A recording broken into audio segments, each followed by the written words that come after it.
క్షణికమైన నర జీవితం గురించి బైబిల్ గ్రంథం ఏమి తెలియచేస్తూ ఉంది?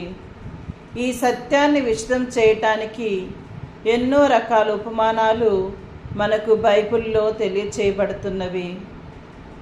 పాఠకులు ఈ ఉపమానాల్లోని శక్తిని బాగా గుర్తించుకోవాలని మనకు బైబిల్ గ్రంథం తెలియపరుస్తూ ఉంది. గడ్డి గాదం. గడ్డి పూలు ఎక్కువ కాలం మనవు. నరుల జీవితం కూడా వీటిలాంటిదే. వాళ్ళు ఏ ఉదయాన మొలకెత్తే గడ్డి లాంటి వాళ్ళు.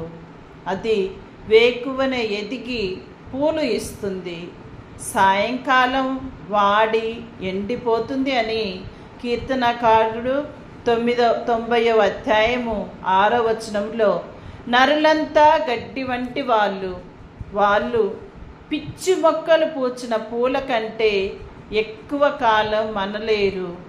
ఇంకా యెషయా గ్రంథం 40వ అధ్యాయము 6వ వచనము ఈ విధంగా తెలియపరుస్తూ ఉంది. ఇశ్రాయేలు శత్రువులు ఇంటి కప్పు మీద మొలిచిన గడ్డిలాగా పెరగక ముందే ఎండిపోతారు. కీర్తన గ్రంథము 129 6వ వచనములో, నరులతో పోలిస్తే దేవుడు, అతని వాక్కు శాశ్వతంగా నిలుస్తారు. జనం అనవసరంగా ఆందోళన చెందుతారు. దేవుడు లిల్లీ మొక్కలకు పూలను బట్టలు తొడగలేదు. సొలొమోను రాజు కూడా అంత సుందరమైన దుస్తులు ధరించలేదు. పూల మొక్కలను పట్టించుకునే దేవుడు నరులను ఇంకా ఎంత అధికంగా పట్టించుకుంటారు? మత్తయి సువార్త 6వ అధ్యాయము 30వ వచనంలో తెలియపరుస్తుంది. క్రీస్తు 4 రకాల నేలల ఉపమానాన్ని మనకు తెలియచేసి ఉన్నారు.